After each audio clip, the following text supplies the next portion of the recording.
This is one of the most disgusting materials I've ever done, and many artists wanted to do a flash material during the last years. However, they always got weird and flat results like this one. So I decided to share with you how I made this in Substance Designer, and also I will reveal a secret that you are missing to make your materials 1000 times better.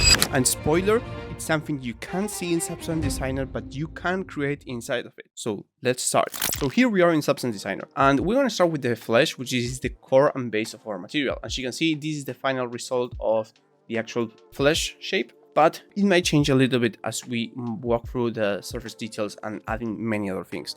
Now, many of the techniques that you see here right now on screen are from a tutorial that you can also find in Artstation from Enrico Tangmehat, one of my friends and mentor material artist from CD Projekt Red. Now, one of the things here is that when you do a tutorial, you don't try to just copy what you see in the tutorial, but use that as an advantage to make something better. If you compare my results to the one Enrico has, they are quite different, but in the core, they have the same subject, flesh material that just looks creepy. Now let's go to the basics, and we're not going to see only the things that you already have in the tutorial from Enrico. We are also going to see a new way I found out of how to do, but the basic and the core, it's still the same. What we're doing here is we are generating some bubbles, let's call them, and blending them together, and then we are editing in order to get the desired shape that you have seen before. Now let's start with the tile sampler. As you can see, this tile sampler is not just a Gaussian, it's using bells, and we're using a Perlin noise inputted into many of these parameters, which are the scale map input, displacement map input, and color map input. Over here, I'm using a tiling of 32 by 32. Now, the important part that you want to know about this one, yes, because the tiling can change and the material will change with it. The important part is layered on the scale and any other parameter that follows this Perlin noise. Why? These kinds of inputs basically allow you to make your shapes follow a specific image that you're inputting, based on the parameter that you're touching. So for example, if I go to the scale map multiplier, yes, and I go to this dark area, if I start lowering the scale map multiplier, you're gonna see that there's gonna be shapes appearing there. Now, if I pull this to be, let's say, 0.8, again, and I go here, you're gonna see that the area where the dark line is, it's similar to the area where we have a dark in the Perlin noise. If I go here, it's just the same. And this is because the scale multiplier is following the values from my grayscale map that you have here. And this is really good, yes, when it comes to masking. Yes, so if I were, for example, to create a tile sampler, yes, and don't confuse this with the tile generator. Yeah, the tile generator doesn't have these parameters. This is a great situation to use the tile sampler. If not, you can just use the tile generator. But let's say we have a Perlin noise, yes, and you get this into the scale map input and displacement map input, yes, that are part of what we have. Now, if I go here and go scale map multiplier, you're gonna see that by changing this map, I change the scale of the rest. And it's a really nice and procedural way of working and to scatter things around, but we might see that in our tutorial. So the inputs that we are using is scale map input, displacement map input, and mask map input. Now, in here, yes, we're gonna set our scale to 10.8 and our scale map multiplier to 0.8, and the position random. Of course, in this case, we use a value of 10. You can use any kind of value. We just use that value because it's, let's call it a value that no one uses. So usually people just get the tile sampler, and I include myself, yeah, and just go by one and say this is enough. But you can actually just keep on going, and it keeps making it more random, yeah. Now from here, we want to change the displacement map in intensity. This is not that this does not change the height variation in the shapes. It's just how much they move, yes, based on the image that we have input. And finally, the mask map threshold. That is a mask that removes shapes based on the image that you have input. Now, this is really important because once you get this node, you want to multiply it. Yeah, you want to duplicate it, and you want to get the second one and change some random seed. And I think we also changed the shape, if I'm not mistaken. The first one has a value of 10.8. The second one has a value of 20. Those are the two things you need to change. Yes, the scale to be higher and the random seed so everything feels and looks different. Now, what are we doing here? We are doing an overlay, and as you can see, it's just giving us a really nice result. Yes, so if I come here and I start to show you what the overlay is actually doing, you see it's just coming around with a math equation to remove certain areas and generate new shapes. So if I put this into my preview, now you can see that the result is instantly changing. Now there's a small issue here, and Enrico solved this in a really great way. I'm gonna show you later how to solve this in another way, but the edges and the shapes here are not really that great in this main part. And this is something I always tell my students during the mentorships. You need to trust the process in some of the things you do. Don't worry if this doesn't look like flesh immediately. Of course it's not gonna look. You need to process it to make something better. Yeah, so don't just throw this away because it doesn't look like flesh. Take it, follow your ideas, try different things, and you will get to something new. So what Enrico did was he actually inverted this to get this really nice image that you see here, and then he started editing with a multi-directional warp grayscale with a cloud 2 to add some organic shapes and noise to it. From here, he basically inverted this and used it as a slope input by blurring it. You can already see here the comparison between this and this in the 2D editor. It's quite big, but it's not enough. The reason for that is because if we connect this into our preview, you're gonna see that now our flesh is just too much. Yeah, it's too noisy. It doesn't feel like flesh, but it has a lot of variation. That's why he's using this as a slope to deform the original shape with a slow blur grayscale in a blur mode and a value 0.51, to generate a new shape. If we pull this in here, you're gonna see the shape that we're talking about. This shape has these lines which are way more, let's call them sharp, and if we invert this image again, we get back our flesh shapes. Yes, and this is the magic. Finally, I personally added a little bit of height variation with a multiply from the initial tile sampler, just like maybe adding some extra details that come on my way. Now, this is how Enrico did it in his tutorial. Let me show you how I would do it today. Now, the result is not gonna be quite different to what you have seen. Yes, it might feel a little bit less inflated in some ways. However, I do believe it works as well, but just in another dimension. As you can see, this is the end result, but let's see how it goes. So the first thing I did is before inverting things, I just apply a non-uniform blur. This already gives you a meaty flash, see? So if I go, for example, with the original and then go back to the non-uniform, you can see how the non-uniform flash is taking care of basically all the values in our image, soften a lot our edges, and leave some space in here. But look at this, I left my samples and blades down. Yes, I don't pull them up kind of like this, because what happens is the following: we lose shape. We don't want to lose shape, we want to soften, yes, and melten a little bit the shape that we are working with, just like what happened with flesh. Now, the second part is basically an overlay, pretty much what we did here. We are repeating it again, and in this overlay we are using a second version, which is basically tiled from the first one, and blending them in here to get more smaller shapes around the area. You can see how now we have a small bubble here, here, and here that before we didn't have. Now from here, I'm gonna show you something really cool. The same thing you did in here with the inverted map, you can also do it in here with the same map. Yes, and the result is pretty much the same. Why does this happen? The slow blur is one of the strongest blur of Celestine Designer, and if you use a blurred image into the slope input, you're gonna get a lot of results. This is the first one that I'm showing you today. There's gonna be a second one for the surface details. Now, let me show you an example. So we have this here. I'm gonna duplicate it, and what I'm gonna do is I'm gonna lower this and you see how things just extend. Yes, they do extend quite a lot, and that's pretty much what you achieve with a slow blur when you have a pattern with a blurred image into slow. So if I were to get this into here and this into here, you're gonna see that in less intensity we get a similar result. Of course, the shape is gonna be different, but we are inflating our shapes as well. If you try the mean value, that's not gonna work. It needs to be the blur or the max value.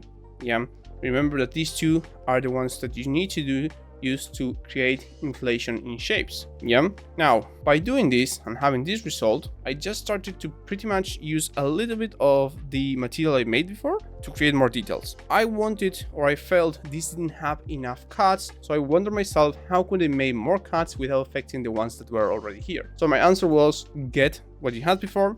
Yes, that basically was this one you see here. The main overlay that we have below, we're using it, yes, as an invert, warping, slow blurring, and then blurring again to make new lines and cuts. Basically, I got an old method and added to my new method to make something even better. Now this, what you've seen here, is what I would recommend you to do in your tutorials and materials when you're working and studying. If you're making a material out from a tutorial, don't just copy the tutorial. Use that in your material, but try to add your way into it, make it more original so you can learn from it.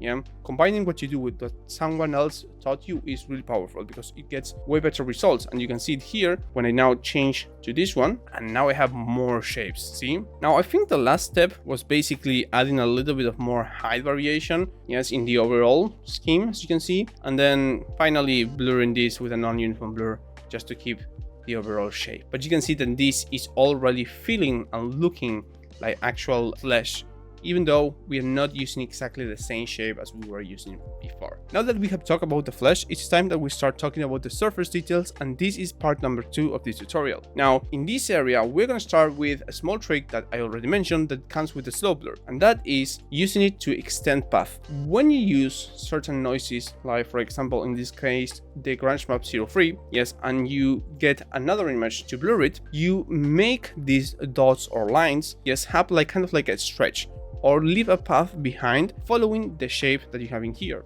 So for example, if I were to use the third node, which will make it more visible, yes, and plug it in, see how I leave a path, yes, behind. These are really nice technique for some things like concrete and stone details, but in this case, it was actually quite cool to use it as a part of a flesh material. Of course, I didn't use this third one, and I wish I had used it before for my material because it looks really nice. And when we come to our flesh and we see how we are applying it, which is basically a subtract, quite simple, we see how it starts to add that kind of porosity the flesh will have, that kind of grain it will have that you might want to have in your version. Now, if we go with the other one, you're gonna see that this one looks more concrete. So if you're going to use a third one, try to use it for more concrete things, not for flesh. Definitely not in this case. So what other kind of surface details do we have in this flesh material? Let's take a look. So from the surface here, we went and we added even more lines to break up even more the shape. Now in this part, we basically only did a safe transform random and tiled it. That means we made the pattern smaller. We warp it using the same shape, as you can see, and then we use a soft light to blend one with the other one. It's pretty much what I did here. So what I did here with the soft light, it's something I discovered by doing this. So right here, what we did is we added more surface detail now, but this time with the clouds too. And we use again the slow blur, and once again a blur, but this time it was not from the actual shape, it's from the same map. And you can also do this and you will get similar results with stretch shapes leaving a path. And of course, this is this is a soft light. I made this graph like 5 years ago, so sometimes I do get a little bit kind of like surprised for the things I made before. And there's a lot of things that I would have done completely different, to be honest. Now, this one was actually quite smart. I can generate a lot more surface detail, and I'm looking a lot to this surface detail, especially with the roughness I have, because it changed a lot how lighting and we can perceive the shape in here, but that's not what we're going to care about now. As you can see in my 2D image, there are some specific areas where everything is black. You want to avoid this area, and I want to make a small cut here to talk about what students do. Maybe students like you. Don't you ever leave a black space in your height map. That's missing information. That's a huge mistake. That means there's space that you have and you're not adding anything. And not only that, when we come and when we go to our normal map, which I'm gonna pull up here, well, now it's closed, my bad. I'm gonna just go back. If I go to my normal to a normal map and pull this up, see this space here? This is not gonna look awful in your material, so you need to take care of it. In this case, what I did was I got a safe transform random and tile it and use a high blend to add a little bit in the background. See, just a small flesh setting there that is basically helping me get the best out of it. And that's how you actually get, this kind of fleshy look as well, by combining different size and shapes. And you can even use the same shape, just tiled. So there's not much of an issue, not much of a secret here, just working smart with the things that you have at hand. Now, the next part is included in the graph, in the micro detail, but I'm gonna actually start the third part of the tutorial. And the third part of the tutorial is adding elements to our material, in this case, veins and phlegm. Now, I want you to come with me, to PureRef to check this out so I can explain you something. So this is one of the renders that I'm sure you saw. Now, as you can see here, there's a lot of things happening, but if I ask you how many elements are there in this material, I'm probably that maybe you're gonna miss it, but there's actually only 3 elements. You only have the phlegm, yes, the flesh, and the veins. In fact, let me just actually go big, and big. Yeah, so you have flesh, phlegm, and veins. And you're gonna tell me, Ezequiel, but you have more veins around here, blue veins going around. Yes, I have blue veins going around, but that's the same element that is being repeated with a different scale. Every good material that you create, yes, let's just write it here, let's GM for good material, needs to have at least 3 elements, and these 3 elements will have different heights. Yes, that means that they're also going to have to be an order how you create these things. So some of these elements, like for example the veins, in order to work really well, we need to add what we call a little bit of a scale reference or a scale difference to make them look or feel like they are more important, or let's say smaller. One of the main reasons you can feel these are really blobby big veins is not by the actual size of them, it's because you have also smaller veins, yes, in the background. Without those veins, this material will look very different. The trick on this is making all the elements that you created here work together. Yes, they need to work together. And in order to work together, they need to be consistent with the story you want to tell. In my case, I was telling the story of a flesh material that was kind of infected. So, of course, flesh has its actual flesh, yes, it has veins, but if it was infected, it needs to have something that shows that it was infected. So we added the phlegm. I'm taking my time to talk about this because I don't want you to rush yourself into just copying the things I'm doing. I want you to actually think what you are going to add into your flesh material, because the elements that you add to your materials is the story that you are going to be telling to your audience, or the people that's going to be looking at your work. So this is super important. This is not just about just copying and pasting. Try to think what you're trying to do with your material. Don't just reutilize what I do here. So we're back in Designer, yes, and we're going to start with the veins. And the first veins are actually not that visible in the renders. So if I go to the last node here and I plug this one in, you're going to see that now there's kind of like small veins going around. So let's take a look at how they look and how I fix a problem. So I got the cells free, and I tell it a lot because these were really small veins, 186. And you're gonna see this method quite a lot. I use a slow blur to deform the shape, yes, as you can see here. But let me just bring this up because sometimes I am used to making things in the 2D view, but you are not. So from this one, we just made an auto levels to correct some values, yeah, and we added more variation using a multi-directional warp. As you can see, this is the difference between your 3D view and your 2D view. And that's why I always tell my students that you need to learn how to use your 2D view in Substance Designer. The main reason for this is because what you see in your 2D viewport, it's nothing to do to what you see in your 3D viewport. In my 2D viewport, I can see right now a lot of small veins going around. But in the 3D, I see cells. But look at this. If I just were only to invert this, the result could be completely different, see? So you need to be able or get used to use your 2D viewport to check the image and see what things are going around, not only in the white space, but also in the dark and negative space of your shapes. Now, after this small step of variation, we are gonna get this into a multi-directional warp, again, to add more variation. And finally, we're just gonna level this up to make the shape more, let's say, sharp. And finally, do an invert and blur to get these really tiny small veins that are going to be inside our flesh. Now, the reason why these are inside of my flesh is because I want them to be subtle and not that much visible. And as they are inside of my flesh, I need to take or get rid of some of the noise in here. Why?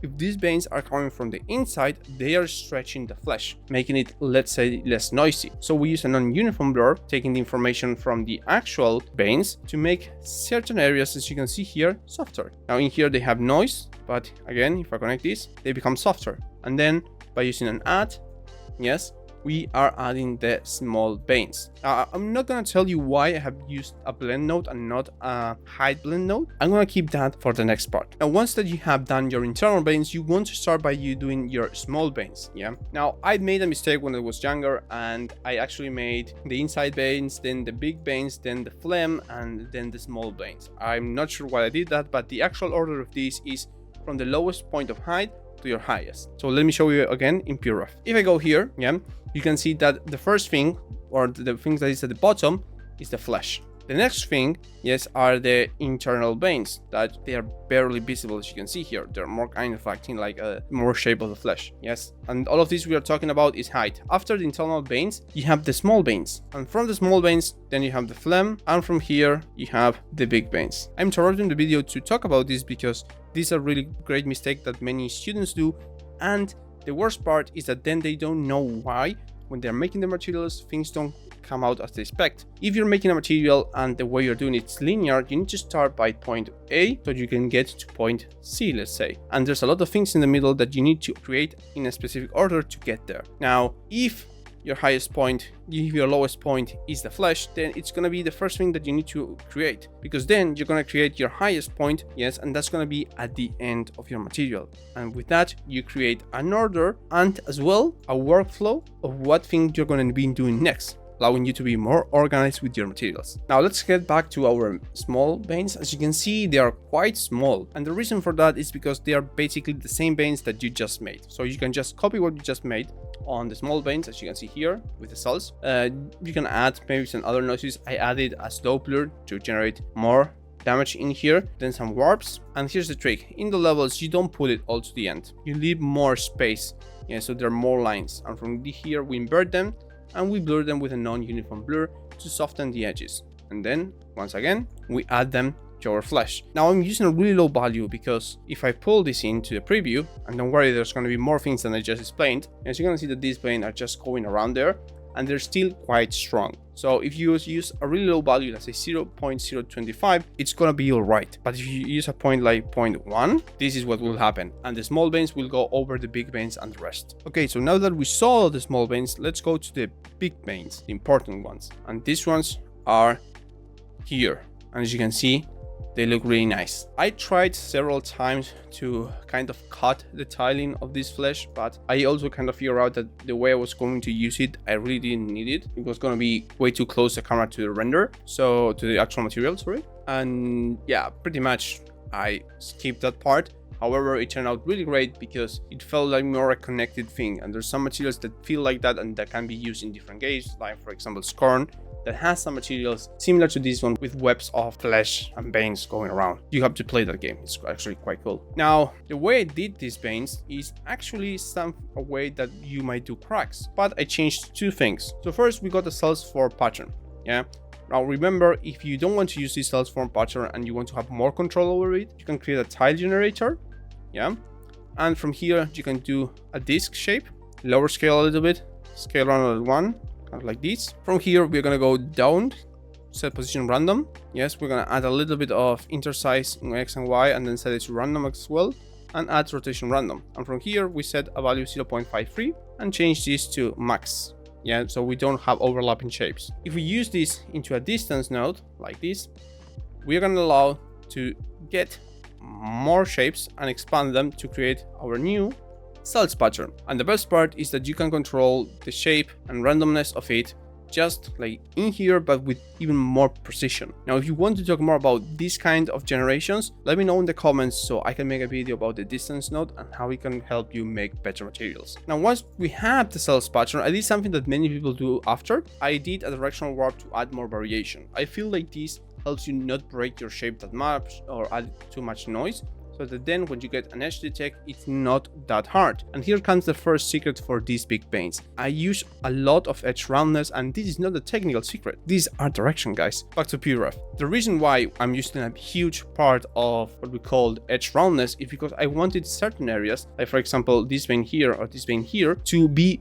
filled with blood. I want you to feel that there were certain areas, yes, that had a lot of blood inside of them, and for that I made them bigger. Now in Designer, I'm going to show you why I make it bigger, and that's our secret number 2. After doing a little bit of processing to blur this, make it bigger with a histogram scan, I use a non-uniform blur. This non-uniform blur gives us exact shape that we need for our veins. So far, if we go to the last blur before that one, you're gonna see that our veins are actually quite straight. So they're not useful, but what we need is to make them feel more round around the edges. See how in certain areas you have kind of like the gradient, the non-uniform blur is great for these kind of things. Now, if I get this shape here, yes, I use a non-uniform blur, yes, and use itself as a mask, you're gonna see that what we start to blur first are always the edges, and the center is the last thing that is getting blurred. Yeah, so this node is really great to create some bevels if you want to actually do it really soft. Now from here I use a rotation range to lower the value so that later I could actually add this into my material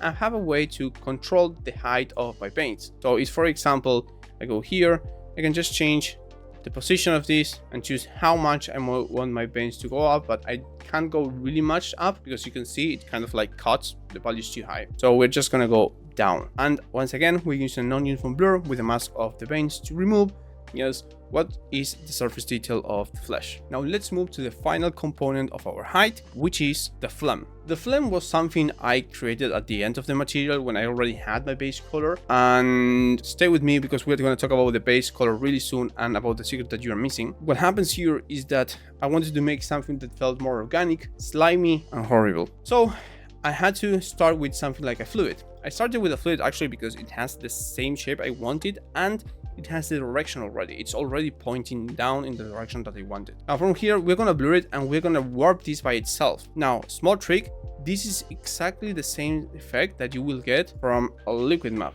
Yeah, so cheers, you don't only know how to make a flesh material, you also know how to start a liquid map. And if you're curious about how to actually, you just need a parallel noise, a warp and a blur. Connect these two together, pull them like this, and that should make the trick actually. In fact, I think it was kind of like this. And when you start doing this, you're gonna start to generate the different things in here, and you can even use the blur to decide how soft these are going to be. So once I finished with my warp, I went again with the directional warp because I felt that here I lost a lot of the feeling the fluid map had that things were falling down, and I wanted to add more. So by using the directional warp with an intensity input driven by the blur, I made these really nice shapes. But there's a small issue here. Shapes are way too uniform and they will look flat in my flesh and would not have, let's say, variation. So what I did is I grabbed the levels, yes, and you can copy this if you want, yes, to remove most of the whitest value, and from here I used a curve to remove more of it. Yeah, and it's this kind of really gray value that we have that is really helping things out. If I were to pull this up a little bit, you can see that there's going to be more pulling out, yes, and it's going to start to feel a little bit weird. Try to do this part with the phlegm already added to your material. Once again, I use an add. I didn't use anything crazy, and this is the time I'm going to show you why I use a blend node and not a hide blend. So the main reason I'm using a blend node and not a hide blend is because if I were to use a hide blend, what would happen is that my flesh would be pushed down in height and I would lose a lot of values. So for example, in here, we can't see really much because let me just level up this a little bit. If I were to pull this here on top, yes, and I started to kind of offset, see what happens? That's not what you want.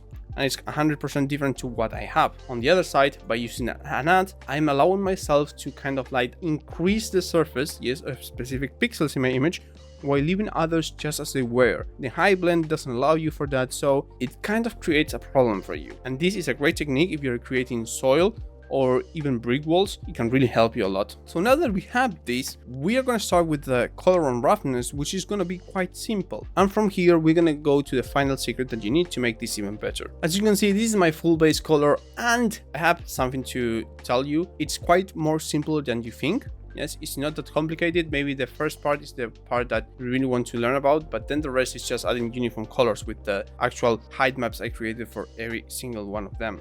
Yeah. And the reason I'm telling you this is because I don't want you to be disappointed, because usually I tell that my base colors are way more detailed, and that's now.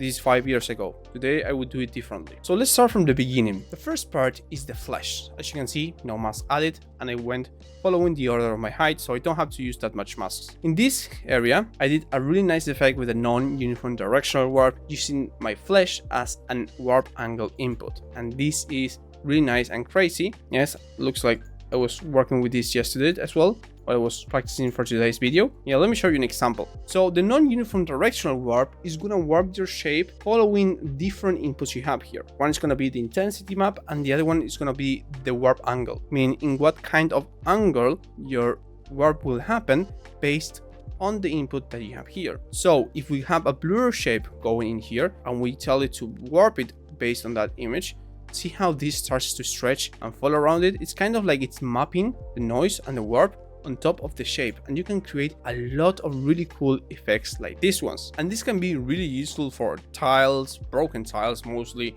yes, and concrete shapes. Now let's go back to the flesh. I use a gradient map 01 with a non-uniform directional warp using the gradient map, and you can see that this effect is really nice and organic at the same time. Now we use this and multiply it with a max line 10, yes, using the main shape of my flesh.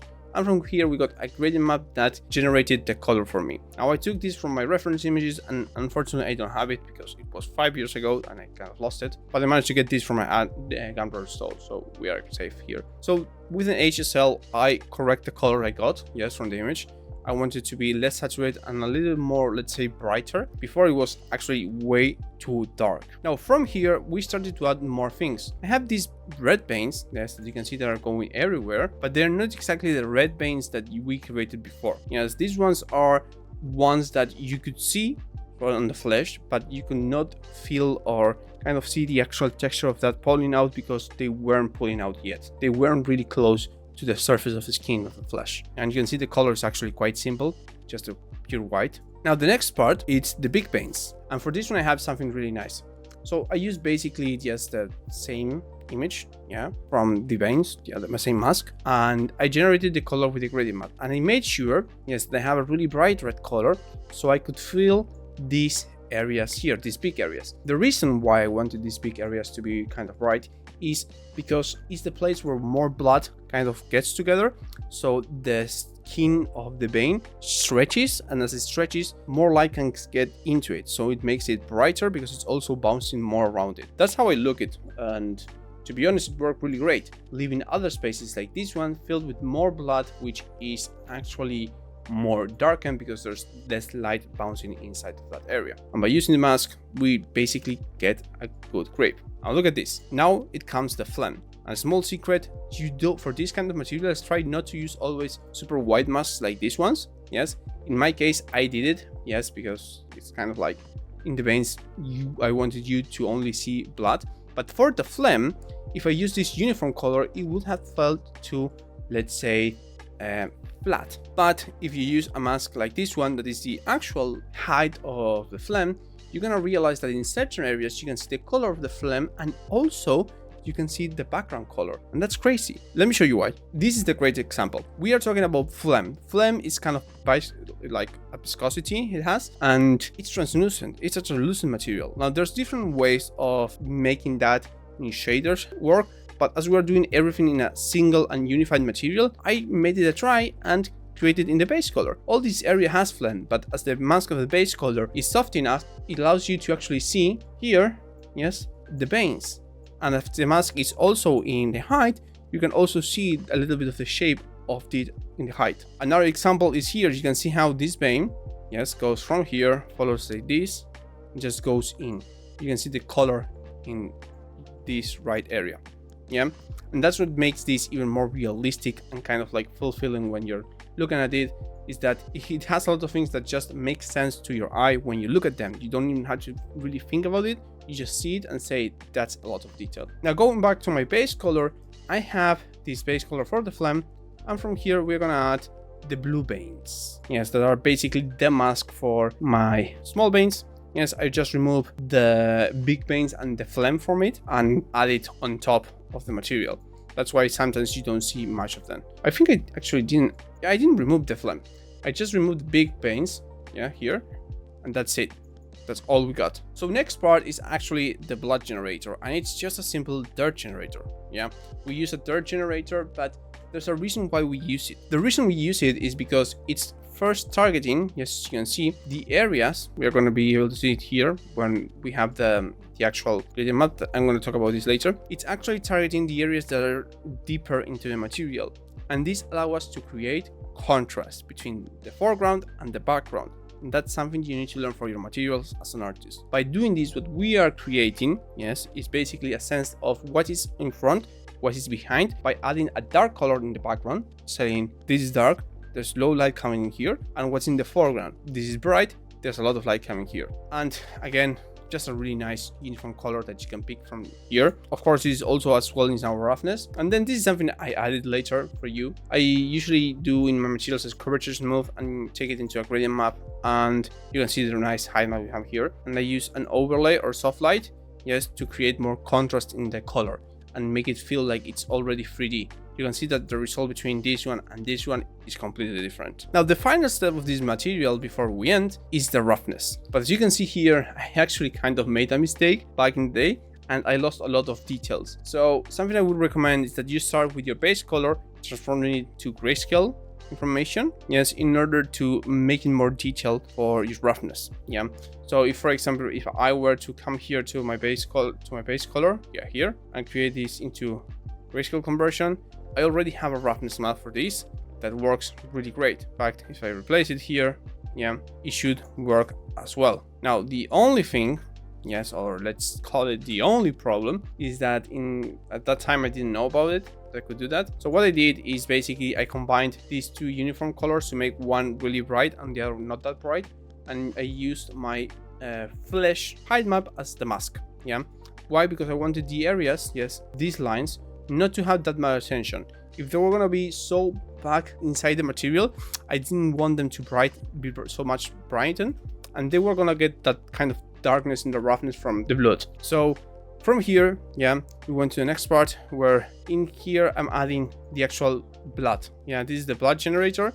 Yeah, this area here, and if you have blood, this needs to kind of like sparkle a lot. And I like, even if I could have leave this with this value, I don't care. I want this to be kind of separate thing. But the problem, and something I made a huge mistake here, and I know maybe you can do it as well, is I use a value of 0 in my roughness. Never use a value below 0.1 or on top of 0.9. These are the two values that you are not allowed to use in Substance Designer because they are too much. Yeah, they will break your material and the PBR of it. Now in here, I made a small mix to just add the roughness of the phlegm to make it more, let's call it reflective, which is the trick is basically using the mask. I just started to mask everything, as you can see here, and based on the intensity of the mask, the result is different. Yeah, usually if you have a really wide mask, the only thing you need to do is change the value of your copy. Now it's time for the secret that I've been promising you, and it's a little bit hard to make usually, but in this case I'm going to show you how to make it really easy. And the secret is subsurface scattering. Yes,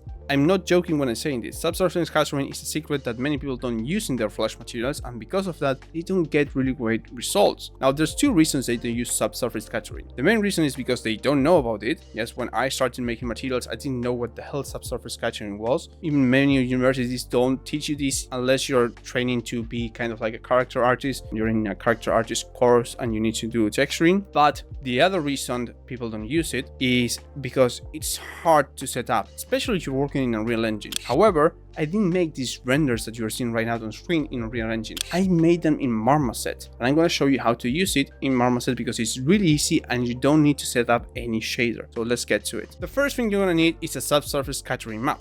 Yeah, and we have it right here. So what I did, yes, is I basically took my last height map and generated, let's call it an auto levels. And from here, I combined it with my ambient occlusion to generate a sense of depth.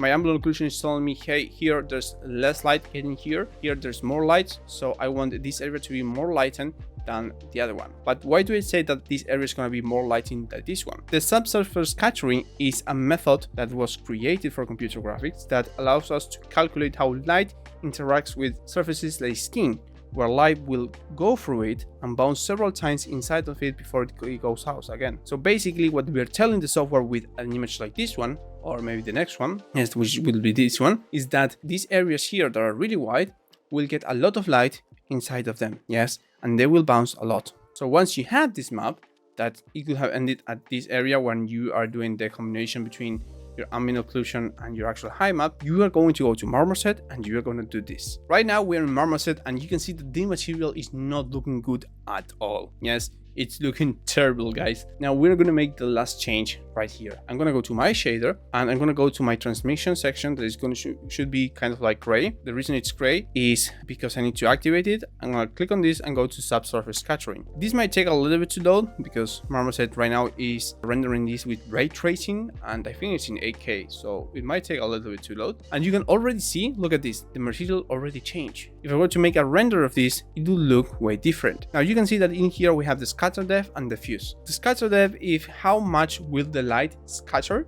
in depth in your material, while the diffuse is how much light is gonna kind of like come back from it. So what we're gonna do here, yes, is I'm gonna bring a map I created for this and I'm gonna apply it. So in here I have my different TGAs and I'm gonna use my scattering and put it into my scatter map.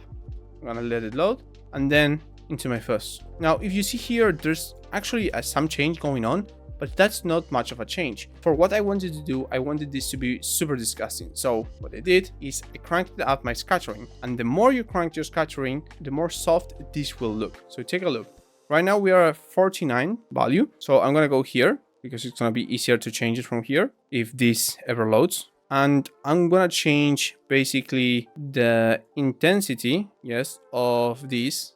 Okay, there it updated to be even higher, and look, this looks already super soft. Yeah, it took some time to upload the render, so I think 49 is already a really nice value. I think you can even crank it more, so I'm just gonna go and kind of set this to something like, let's just risk it to 80 and give it some time to render. And there's the new image. Now this looks like a different material, as you can see.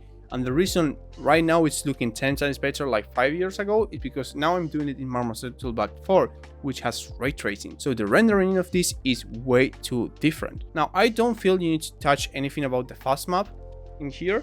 I feel like just touching the scattering is good enough. But if you want, you can just add or change, yes, some colors in here to make this more artistic in your direction. To be honest, I'd rather leave it at white instead of changing to any other kind of color. Like you can see that this is not really doing that much, yeah. But if you're looking, for example, to work with flesh that is really weird and you want specific areas to feel like there's some green areas going around for the fuzz, I think this could help you a lot. So guys, I'm gonna make a render and I'm gonna show you how it looks. Now this is the final render of my material with the scatter depth at 100. Now if you want to do your own flesh material, you need to define first where you're going to use it. If it's gonna be in a wall, in an actual 3D model, where are you gonna actually use your material and display it. In this case, I made this material for portfolio work, so it was not going to be applied anywhere else. But if you plan to make your own material and apply it in somewhere else, you can just join my free Discord community where you can send it to me